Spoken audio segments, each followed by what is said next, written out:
बचपन, 55 और 95 हर उम्र के लिए यकसा मुफीद। मफाद आम्मा का आलम बरदार।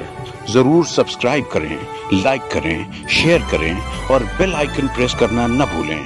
Rabbani the scholar YouTube channel. कुत्ते की आवाज को अगर हम किनारे कर दें तो यकीनन इब्ने आदम साहब की कलम से जो अफसाना और जिस अंदाज से उन्होंने पेश किया, मैं मुबारकबाद पेश करना चाहूंगा अदारा नस्ल अदब की। आज की ये नशिश मौसम की नजर उभर जाती थी, मौसम जिस तरह से हमारा बदला हुआ था, तो मुझे आखिरी लम्हे तक ये डर था कि कहीं आज की हमारी इस नशिश को मुलतवी न करना पड़ जाए। लेकिन अल्हम्दुलिल्लाह मैं अल्लाह ताला का शुक्र अदा करूंगा कि आज ऐसे शाहकार इंशाइया और ऐसा अफसाना सुनने को मिला है। यकीनन वो मंजर निगारी हमारी नजरों में घूम रही थी जिस वक्त आप पेश कर रहे थे ना, हम पूरा खोए हुए थे। और इससे पहले के मजीद मास्टर साहब के कहानी के बाद जो तबसरे हुए थे वो यही सारे तकाजे मांग रहे थे कि ऐसी पेशकश हो कि हम यानी कारी जो है वो पूरा खो जाए पूरे उस कहानी के सुरूर में। और ऐसे ही हमारे इंशाइया निगार ने जो मजा दिया है, मैं पीछे बैठे बैठे बड़ा हंस रहा था, मुस्कुरा रहा था, मालूम उनको डिस्टर्ब ना हो और खिलखिलाकर हंसने की मुझे वो हो रही थी लेकिन मैंने अपने आप को रोका।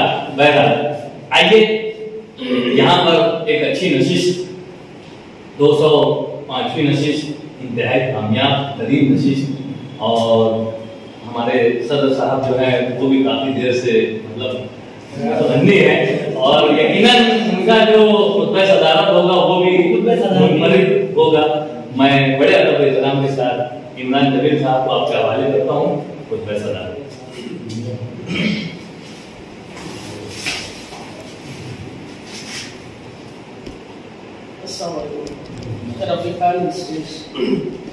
अदारे नस्ल अदब के सदर अतीफ शाहबान साहब और हमारे मोहतरम दोस्त प्रोफेसर डॉक्टर और इंतहाई बाज़ों सामने अदारे नस्ल अदब की 205वीं नशिस्त है। जैसे कि आप सभी लोग जानते हैं,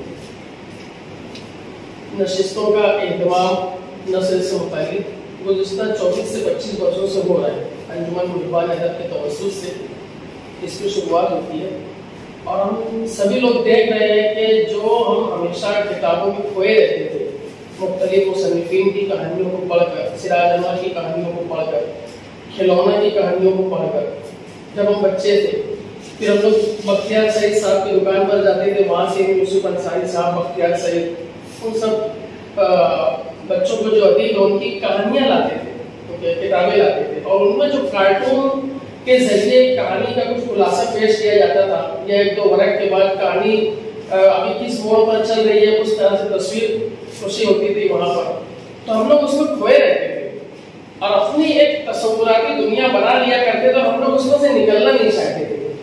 कभी हम लोग जो किसी जिन की हैबत नाटी से खौफजदा हो जाते थे और हमारी ये ख्वाहिश रहती थी कि ये जो शहजादा है जल्द से जल्द मुख्तलिफ फतूहात करता हुआ अपनी मंजिल तक पहुंचे, शहजादी तक पहुंचे या जो भी है बुराई का खात्मा करे। एक बहुत प्यारी सी दुनिया में हम लोग जीते थे। ये जैसे जैसे मैं मेरे मास्टरी से मुखातिब हूँ, ज्यादातर मेरी उम्र के लगभग लोग हैं। लाइब्रेरी भी जब हम लोगों ने जाना शुरू किया, वहाँ पे 8वीं 9वीं 10वीं में इंतहाई जबरदस्त मकबूलियत के हामिल जो मुसन्निफ से हमारा वास्ता पड़ा, मोहतरम इब्न सफ़ी साहब, उन किरदारों के साथ हम लोग जीते रहे। दो तरह से हम लोग उनको उनकी तहकीकात को ये फरीदी सीरीज है कि ये इमरान सीरीज है, और फिर हम लोग जो तो उसी से लुत्फ अंदोज होते थे कि उसके पूरे जो इमरान सीरीज में हम लोग परेशान रहते थे कि ये कैसे इनके ऊपर, इब्न सफ़ी के ऊपर ये सारे जो वाक़यात निगारी, किरदार निगारी, मंजर निगारी, कहानी, प्लॉट, जो सारी जो चीजें तवातुर के साथ जो बहती चली आ रही है। हम लोग जो नमाज के लिए जाना है, किसी काम के लिए जाना है, डाइजेस्ट का वर्क जो अब्बास हुसैनी साहब की जो पब्लिकेशन था, निगल पॉकेट बुक्स, मेरे नाना मरहूम अल्लाह पाक उनकी मग़फ़िरत फरमाए, उनकी किताबों से हम लोग इस्तेफादा करते थे और उन किताबों को वर्क हम लोग मोड़ कर चले जाते थे अपने काम से। स्कूल से आएंगे तो फिर वही शुरू करेंगे, तो वो चलते रहता था लाशऊर में। और हम लोग स्कूल में पहुंचने के बाद किताब की तरफ क्या लिखाया जा रहा है, क्या बातचीत हो रही है, तवज्जो कम रहती है। तो कहानियों से हमारी नशोनुमा होती है। हम कहानियों के जरिए, किरदारों के जरिए उसकी नफ्सियात को समझते हैं, प्लॉट के जरिए किसी तंजीम को समझते हैं कि हम लोग किस तरीके से किसी बात के इर्द गिर्द किस तरह से हम लोग को वाकयात का, कहानियों का ताना बाना ढूंढना चाहिए। तो इस तरीके से हमारे जो सफर ये शुरू होता है। अंसार लाइब्रेरी की अगर मैं बात करूँ, इसका लाइब्रेरी की बात करूँ, मुख्तलिफ रसायल, जरीदे, मैगजीन, कहानियों की किताबों से पढ़ते पढ़ते जब हमारे जैसे तालिबे इल्मों का सफर ऐसी नशिस्तों का हिस्सा बनता है तो हम लोगों को बेपनाह खुशी होती है कि इसी तरीके से हम लोगों ने जिन राइटर्स को पढ़ा है, जहां से कहीं ना कहीं हमारी अदबी जो बालिगी हुई है, जो भी पुख्तगी आई है, ये सारे राइटर्स भी, ये सारे मुसन्निफीन भी कभी ना कभी ऐसी नशिस्तों का, ऐसी महफिलों का हिस्सा रहते होंगे। और अल्हम्दुलिल्लाह हम सारे लोग उन खुशनसीबों में से हैं कि हमने अपने असातिज़ा को इस नशिस्तों, ऐसी नशिस्तों को बर्पा करते हुए न सिर्फ देखा बल्कि हम उनके साथ, हम लोगों ने उनकी रफाकत में ऐसी नशिस्तों की आबदारी करने में कहीं ना कहीं अपना थोड़ा बहुत कंट्रीब्यूशन दिया है। अल्लाह पाक हमारे अदारे के मरहूमीन को मग़फ़िरत फरमाए। हमारे मोहतरम इस्हाक़ फ़िज़र साहब, हमारे मोहतरम रफ़ी अंसारी साहब और हमारे अब्दुल रशीद कादरी साहब, ये इन लोगों की ऐसी मेहनत रही है। और भी जो उर्दू अदब के ताल्लुक से हमारे शहर के जो भी असातिज़ा हो गुजरे हैं, जो मुसन्निफ़ीन रहे या जो राइटर्स रहे हैं, इन लोगों की ही किताबों की मरहूल मिन्नत हम जैसे लोगों की कहीं ना कहीं एक ज़हनी साख ये बनी कि हम अपने पेशे में रहते हुए थोड़ा बहुत वक्त निकाल कर अदब की थोड़ी बहुत खिदमत कर सकते हैं, जिसमें मुझे फ़ख्र हासिल अल्हम्दुलिल्लाह रब्बिल आलमीन कि मैं अदारे नस्र अदब का अपना स्वरूप हूँ और मौके से यहाँ पे अपनी तहक़ीक़ात के जरिए, अपने तबसरों के जरिए और जो कुछ भी अदारे के ताल्लुक से जिस ज़िम्मत में भी मुझसे बन पड़ता है, मैं अपना थोड़ा बहुत कंट्रीब्यूशन देने की कोशिश करता हूँ। इन नशिस्तों की वजह से उर्दू ज़बान व अदब जिंदा है और ये हमारी खुशनसीबी है कि ये सारी नशिस्तें बड़े शहरों में जहाँ पे बहुत ज्यादा राइटर्स हैं, जिनके बहुत बड़े नावल निगार है, अफसाना निगार है, उन लोगों को ये मौके मुयस्सर नहीं है कि एक छत के नीचे एक छोटी सी कॉल पर जमा हो जाए और वहां पर जो किसी तकलीफ पर बात करें। आज की नशिस्त कई मामलों में बेपनाह कामयाब रही है।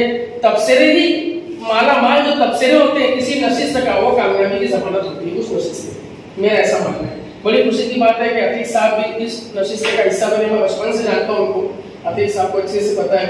और हमारे एक अरसे बाद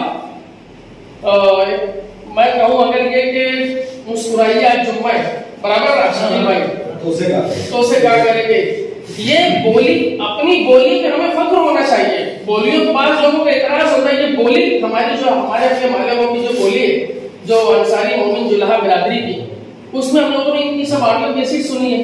एक बड़ा फनकार हमारी नशिस्त का हिस्सा बना है, ये हमारे लिए भी कुछ नसीबी की बात है। हमारे असातिज़ा इकराम यहाँ पर बैठे हुए डॉक्टर मुख्तार अंसारी साहब, मैं तो अक्सर ये कहता रहा हूँ कि रिटायरमेंट के बाद लोग ये समझ लेते हैं कि हमने अपनी जिंदगी से भी रिटायरमेंट ले ली है, लेकिन माशाअल्लाह आपका भी तकलीफी सफर जारी है। बहरकैफ ऐसी नशिस्तें होते रहना चाहिए। मैं बहुत शुक्रगुजार हूँ कि बहुत उजलत में ये नशिस्त तरतीब दी गई थी। मुझको रात में मैं आपको फोन रिसीव नहीं कर सका था, इसी वजह से कि मैं ऐसे ही मैं मदरसे में था और फिर उसको रिजवान सर के जरिए पता चला, आपसे भी बात हुई। ये था कि 9 बजे से रिजवान भाई का फोन था कि ऐसा लग रहा था कि शायद नशिस्त नहीं हो पाएगी, लेकिन अल्हम्दुलिल्लाह कामयाबी के साथ कोशिश तो है। इसका पूरा क्रेडिट आप जैसे बाज़ाओ सामीन के सर जाता है। आज यहाँ पे कुछ मुझे आज की नशिस्त के लिए सदारत की जिम्मेदारी दी गई। मैं अदारे नस्र अदब के सदर और अकीम का और अल्लाह रब्बुल आलमीन का बेपनाह शुक्रगुजार हूँ। यहाँ पे 3 तख्लीकात पेश की गई। हमारे अब्दुल मजीद मास्टर साहब ने जो पहली कहानी पेश की, शकील भाई, जिसे यहाँ पे जो तख्लीकात पेश की जाती है, जैसे अब्दुल मजीद मास्टर साहब या डॉक्टर इकबाल बर्की साहब या इब्न आदम साहब या कोई और जो बच्चों के अदब पर लिखता है, ताहिर भाई तो बेहतरीन नवाज भाई करते हैं हर तरह के इस्लाम का। तो जब यहाँ पे नशिस्तों में तख्लीकात पेश की जाती है तो बच्चों के अदब पे कहानियां पेश करते हैं। जावेद आफाक साहब ने इंशाइया मजमून तंज़ मज़ा पर मजमून इंशाइया पेश किया। इब्न आदम साहब, मैं फर्क बता रहा हूँ आपको यकीनन पता है, लेकिन कभी कभी सब हो जाता है। डॉक्टर इब्न आदम साहब ने एक अफसाना पेश किया। ये सारी नस्ल के ताल्लुक से जो अब्दुल मजीद मास्टर साहब ने जो कहानी पेश की, सुर्ख वादी का किस्सा, फितना, सॉरी। तो अब्दुल मजीद मास्टर साहब का जो तरीकाकार कहानियों को बुनने का जो रहा है वो ऐसे ही आप थोड़ा सा अजीब से नाम लेकर आते हैं किरदारों के, मकामात के, और वो कोशिश करते हैं कि वो कोई नई चीज पेश कर सकें जिसमें वो बहुत हद तक कभी कभार वो कामयाब भी होते हैं। उनकी कहानियों में हमें कोई पैगाम अमूमन नहीं मिलता। कुछ कहानियां उन्होंने ऐसी भी लिखी है कि जो पैगाम देती भी है, लेकिन आमतौर पर तफरीही कहानियां लिखते हैं। आमतौर पर आज की जो कहानी उन्होंने यहाँ पर जो पेश की, थोड़ा सा इररिलेवेंट जो कुछ चीजें उनसे हुई है, जो गैर मुताल्लिक बातें दर आती हैं, जिनका उन्होंने अपने कई बार के तबसरों में इजहार भी किया, तो मैंने बस ऐसे ही तस्करा कर दिया। उससे कहानी अपने फ्लो में मुकम्मल अपने मंजिल तक पहुंच नहीं पाती, उससे हम खुद ही अपनी अच्छी भली तकलीफ का खून करते हैं, ऐसा मुझे लगता है। तो हमको उन सारे जवायद से बचना चाहिए, कहानी पर फोकस रहकर मंजिल की तरफ सरपट घोड़े की तरह दौड़ते चले जाना है। उसमें हम भी अपने ऐसा फनकार कामयाब होंगे और सामईन या कारीन को भी आपकी तकलीफ बहुत ज्यादा अच्छी महसूस होगी अगर हम लोग इन तमाम बातों पर नजरसानी करें। तो आपने एक ठीक ठाक सी कहानी पेश की, ठीक ठाक इसलिए शायद पढ़ने में मुझे बहुत अच्छी लगे, लेकिन मैं नोट कर रहा हूँ गुज़िश्ता 6 से 7 महीनों में हम सभी नोट कर रहे हैं कि आपका बुलंद खानी में अब कुछ तकलीफ आ गई है। इससे पहले ये तकलीफ नहीं रहती थी, जो शकील भारती साहब ने भी जिसकी तरफ निशान रही थी। तो होता यह कि हमारी तकलीफ हमारी बहुत अच्छी है, लेकिन वो बुलंद खानी अगर वो खराब ढंग से होती है किसी भी वजह से, तो वो उसको खून हो जाता है कि हम एक अच्छी तकलीफ अपनी कमजोर बुलंद खानी की वजह से उसकी तरसील सही ढंग से सामईन तक नहीं कर सके। तो जरा सा आप उसको देखिए, आपका क्या मसला है, उस पर आप बखूबी आप खुद ही समझ सकते हैं। बहरहाल एक कहानी यहाँ पर आपने पेश किया, मैं आपको मुबारकबाद पेश करता हूँ। जावेद आफाक साहब का क्या कहना, एक मोतबर नाम है मेरी नजर में और काबिल एहतराम नाम है। नस्र में ये एक मुश्किल मरहला होता है कि तंज़ मज़ाक लिखना, उसके लिए वसी मुताले की जरूरत होती है। मुशाहिदाती नजर इतनी गजब की होती है कि हम जिस मौजू से मुताल्लिक हम लोग जो मजमून कलमबंद कर रहे हैं, तो वो मुशाहिदाती नजर को मजबूत तरीके से अपने मौजू से वो हटना नहीं चाहिए। और वहां पे फिर वो लफ्जों के साथ जो खेला जाता है, रियायत लफ्जी के साथ जो खेला जाता है, आप उसमें बहुत हद तक कामयाब रहे। बातों बातों में आपने बहुत कुछ पैगाम भी पेश किया कि किस तरीके से इंसान जो मुनाफिक होता है कि ऐसे कुछ और बोलता है, अगर मैं उसका हासिल देखूं और वो कुछ और बोलता है, ये इंसान इनका ही खुदगर्ज है। आपने अपनी इस इंशाइये में जहाँ पे हम लोगों ने जो ज़ेर तबस्सुम को भी महसूस किया, लेकिन वहीं पर एक जो ज़ीरी लहर चल रही थी, तंज़ की जो काट थी, जो इंसान की फितरत की गम्माज़ी कर रही थी कि इंसान इस तरह से होता है कि वो दो तरह से बात करता है। और अमूमन ऐसा होता है, इसका मैं बरमला इजहार करता हूँ। हम लोगों ने मुशाहिदे पाए, हम लोगों से भी कहीं ना कहीं किसी मफाद की वजह से ऐसी गलतियां होती हैं, तो हमको बचना चाहिए इन गलतियों से भी। लेकिन यहाँ पे ये वाइजाना और नासियाना बात ना करते हुए मैं आपकी जबान की बेहतरीन चुस्त दुरुस्त जबान में मुशाहिदे का तकाजा होती है, हल्की फुल्की जबान में आपने उसको जो बरता है बहुत खूबी से बरता है। आपकी पेशकश बहुत अच्छी रही है माशाल्लाह, और आपने बाकायदा राय के साथ, ये मेरी राय है कि आप अपनी राय यहाँ पे पेश करने में 100% कामयाब, बहुत जबरदस्त है। कामयाब राय के लिए मैं आपको मुबारकबाद पेश करता हूँ। अफसाना मेरी पसंदीदा ये रही है, उस पर बात करना, उस पर सुनना अच्छा लगता है। एक जमाने तक ताहिर भाई जानते हैं, दूसरे लोग कि 20-22 वर्षों से हम लोग जो है तो तबसरा करते रहे, खास तौर से मैं। फिर इन्हीं लोगों के हौसला अफजाई पर मैंने 2 अफसाने लिखे थे, अज़ाब आ गई और तुमने मुझे जिंदगी दी है। फिर वो किसी वजह से मैंने उसको, मुझे ऐसा लगता था कि मेरे जैसा हसास तबा इंसान, क्योंकि फिर वो माशाअल्लाह चश्मक शुरू हो जाती है कि किसकी तकलीफ अच्छी, फिर उसमें अच्छे खासे रिश्तों में खटास पैदा हो जाती है। यही वजह थी। ताहिर भाई अच्छी जानते हैं कि अफसाना मुझे नहीं लिखना है, मुबस्सिर के तौर पे, तबसरा निगार के तौर पे कुछ न कुछ जो हमें समझेगा मुताले की रोशनी में, उसके पॉजिटिव अप्रोच में उसका इज़हार करते रहेंगे नशिस्तों में। लेकिन उस तबीयत एक चैलेंज की वजह से मुझको अफसाना निगारी की तरफ अल्हम्दुलिल्लाह वापस से लौटना पड़ा। 4 ही अफसाने आए हैं। हमारे डॉक्टर मुबीन नज़ीर साहब जानते हैं, डॉक्टर हमारे ताहिर सिद्दीकी साहब जानते हैं, डॉक्टर इब्न आदम साहब जानते हैं कि उन तीनों चारों अफसानों का अल्हम्दुलिल्लाह आलमी लेवल पर पजीरा है। अल्हम्दुलिल्लाह इस आइटर को अपने मेरे अफसाने के नाम के साथ लोग जानते हैं, जैसे कि भाई भागमती है, घुंघरू टूट गए, लाठी, यानी ये 3 अफसाने, चौथा किसी वजह से मैं उसको पब्लिश नहीं किया हूँ, बल्कि नशिस्तों में सुना चुका हूँ। गिरता दाम बहुत अफसानवी नाम। जैसे ही अफसाना आपका एक दो पैराग्राफ आगे बढ़ता है, मुझे वही प्रेमचंद की याद आती है। छोटे छोटे बेहतरीन जुमले और एक्टिव मंजर, पूरा फालियत के साथ मंजर चल रहे, सपाट मंजर नहीं। कारी जो है तो आपके सामईन जो है तो आपके अफसाने से फौरन कनेक्ट हो जाते हैं, और ये खूबी है। और आपने जो लफ्जों की जो अदायगी की अफसाने को जो पढ़ा है, मैं एक इंटरव्यू दे शकील भारती साहब, एक इंटरव्यू देख रहा था मैं श्रेया घोषाल का। आपने फिल्मों से मिसाल दी, तो मेरे पास फिल्मों की बहुत सारी मिसाल होती है।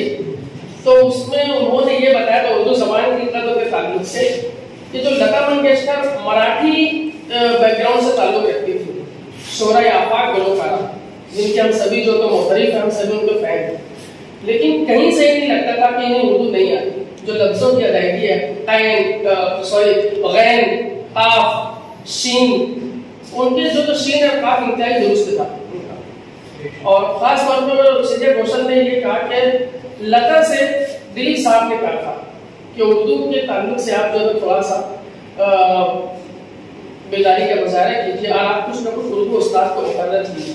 उन्होंने एक दो जो कुछ गाने गाकर भी बताए किस तरीके से खो और काफ अलग होता था लता जैसी मराठी नोइंग गुलकारा के मुंह से।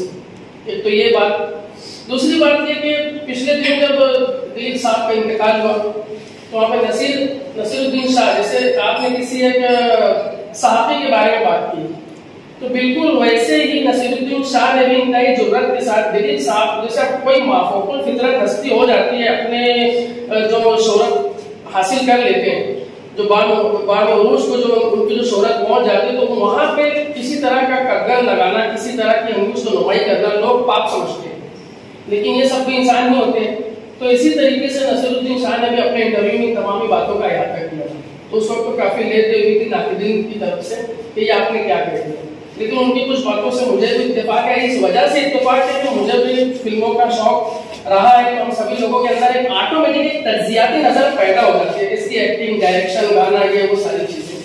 तो ये गिरता दाम में मैंने जो पाया है, जिसका तकाजा अच्छे खासे कारीन को, सामीन को होता है कि आप जब कोई तकलीफ पेश करते हैं तो इब्न आदम को मैं इसलिए ज्यादा मुबारकबाद के मुस्तहिक है कि इब्न आदम साहब ने जब भी तकलीफात यहाँ पेश किए, माफ करना, आपने अपनी बहुत ही धीमे लहजे की वजह से, अच्छे प्रेजेंटेशन ना होने की वजह से आपने अक्सर अपनी बेहतरीन तकलीफात, जिनको आदमी लेवल पे पजीराई मिली है लेकिन नशिस्तों में उसका खून किया, इसका इकरार करेंगे यहाँ पे मौजूद बहुत सारे लोग, बराबर बात का ख्याल रखें। लेकिन आज आपने बेहतरीन प्रेजेंटेशन दिया, बेहतरीन पेशकश, और उसमें वो कहानी के साथ ही जो हम लोग सब बंधे रहते हैं वो सारा किरदार, और बहुत आपने गुंजलक और बहुत ही पेचीदा जबान का इसलिए इस्तेमाल नहीं किया कि इसके अंदर के सारे कैरेक्टर जो तो गैर उर्दू से ताल्लुक रखने वाले, जैसे हिंदी से अगर हम लोग कहें तो सारे उस तरह से आपने एक सरल भाषा में, एक आसान जबान में आपने इस अफसाने को लिखा है। अफसानवी रंग वो के बहुत ज्यादा नहीं है, लेकिन ऐसी कहानी के लिए मुझे इसमें अफसानवी रंग की कमी नजर है। इसमें थोड़ा सी आप इतना ज्यादा हर जगह वजाहत कर रहे हैं, जैसे कि प्रोफेसर साहब ने कहा कि चाबुक की लकड़ी से टहुका दिया, इसकी इतनी जरूरत नहीं थी। मैं बार बार कहता हूँ, हम सभी बार बार कहते हैं कि अफसाने का कारी ज़हीन होता है, वो पहुंच जाएगा, उसके तस्वुर में पूरी चीज है कि वो चमड़ा है तो इसके पीछे लाठी है। तो कई जगह आपने बहुत ज्यादा वजाहत किया, माफ करना, आप शायद कुत्तों की नफ्सियात नहीं जानते।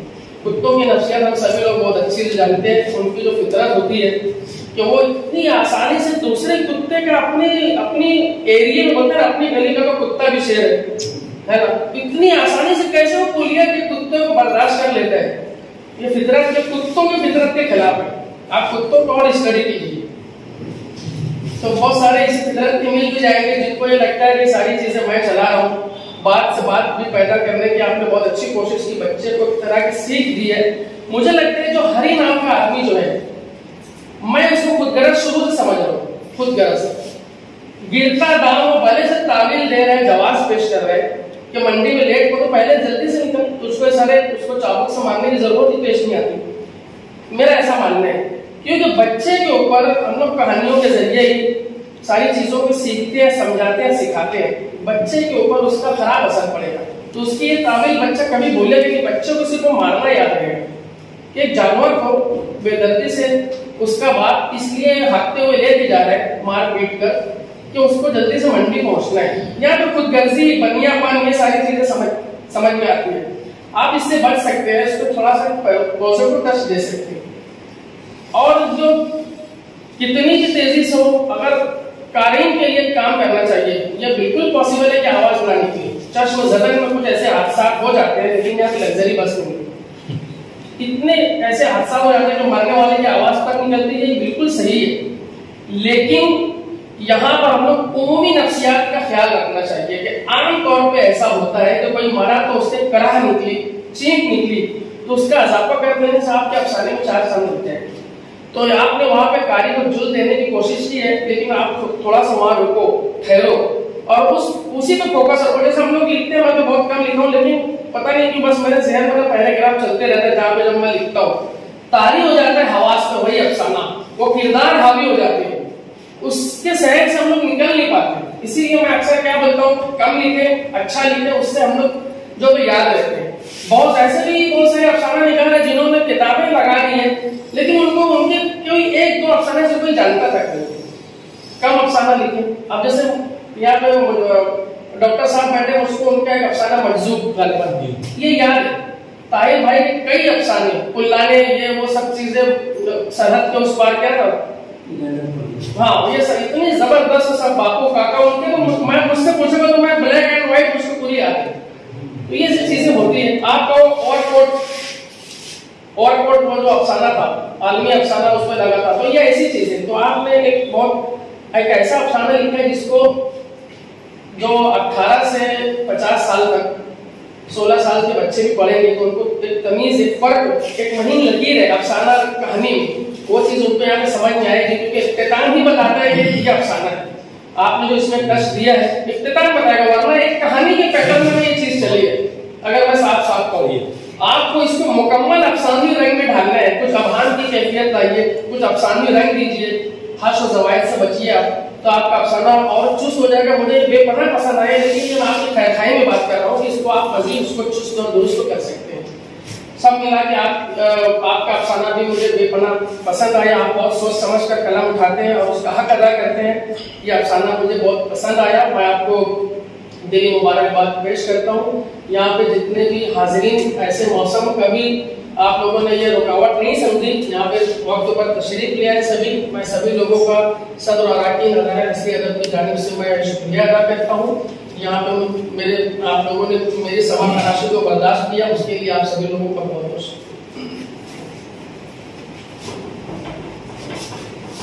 इमरान मलिक साहब के बरसदारत के बाद रह जाते हैं, बस शुक्रिया।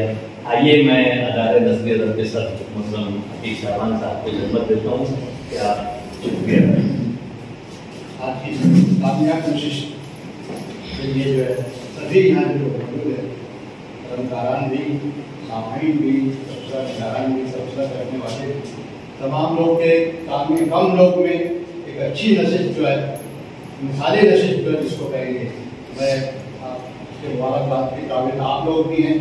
हमको भी जो है मतलब है कि हमारी नशिश का, हमारे एक कॉल पर हमारे जो एक मैसेज एक जो है रास्ते के ऊपर जो आप लगाते हैं यहाँ पर और इस नशिश को कामयाब करते हैं, उसके लिए मैं आप तमाम लोगों का शुक्रिया अदा करता हूँ। सदारत को हमारे इदारे के ही जो इमरान जमीन सर है, उन्होंने एक सदारत का अदा किया है और मेहमान के तौर पर जो हमारे औरंगाबाद से हमदर्द अतीक साहब यहाँ पर मौजूद है, मैं उनका इस्तेमाल तो हो चुका है और शुक्रिया अदा करता हूँ कि आप आइए, हर नशिश से आएंगे, आपका हम इस्तेमाल करेंगे।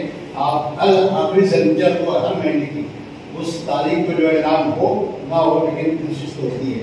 इसी तरह जो है 205वीं पायदान पर आप पहुँच चुके हैं और ये नशिश ऐसे चलती रहे। ये दुआओं में भी सरकार से आप लोग दुआ करें कि ये नशिश जो है इसी तरह चलती रहे।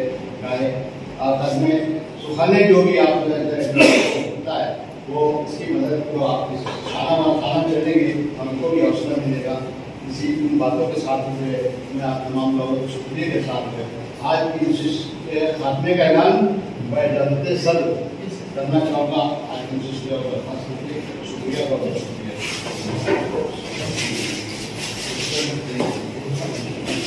जिन सामान में रजिस्टर पर दस्तखत नहीं किए होकर बचपन, 55 और 95 हर उम्र के लिए यकसा मुफीद, मफाद आम्मा का आलम बरदार। ज़रूर सब्सक्राइब करें, लाइक करें, शेयर करें और बेल आइकन प्रेस करना न भूलें। Rabbani the scholar YouTube channel. Rabbani the scholar YouTube channel इल्मी, अदबी, दीनी, मिली, समाजी, सकाफती, तहजीबी, फलाही, तिब्बी, फ़न्नी, माशी, तिजारती, माशरती, इंतज़ामी, इनकलाबी, तहरीकी, तहकीकी, तकनीकी, तफ्तीशी, तामीरी, तालीमी व मालूमाती यूट्यूब चैनल। ज़रूर सब्सक्राइब करें, लाइक करें, शेयर करें और बेल आइकन प्रेस करें। Rabbani the scholar YouTube channel.